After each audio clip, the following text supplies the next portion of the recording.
Hi, my name is Michelle G. Rogers, and thank you for joining me for Intro to Foam Rolling.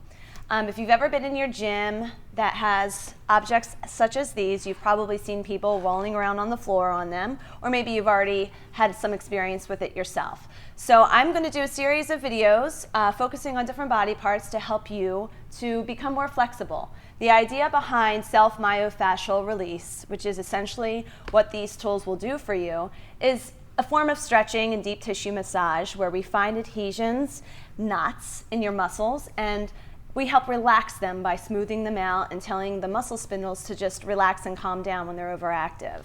So the people who would benefit most from using self-myofascial release are athletes, people who sit at the office all day and maybe get tightened up in their hips, or even just people who feel inflexible in general. This will help sort of take your stretching a step further. And later on, after I show you how to do all these different techniques, we'll talk about how to stretch effectively those muscle groups that you've already used the foam rollers on. So I'm using foam rolling as a general catchphrase for myofascial release, that each one of these things you can use. So if you're at home and you don't have a foam roller, you can use fun things like a lacrosse ball or a tennis ball, even a rolling pin where we can sort of use that surface to roll out on certain muscle groups. And I've even gotten a little thrifty and cut up some PVC pipe. Now the surface of the PVC pipe is really tough and hard, so it might help to roll a towel over it so that you don't feel so much of that firmness on your muscles.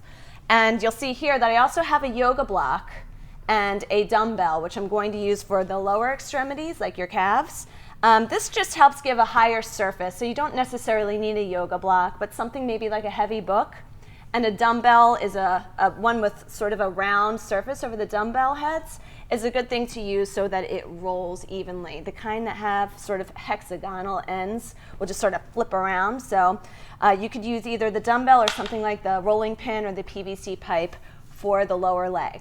So what I'm going to do is start one by one with your different body parts, and if you ever have any questions about it, you could just come back to this intro video and check in with it. Thanks so much, and here we go.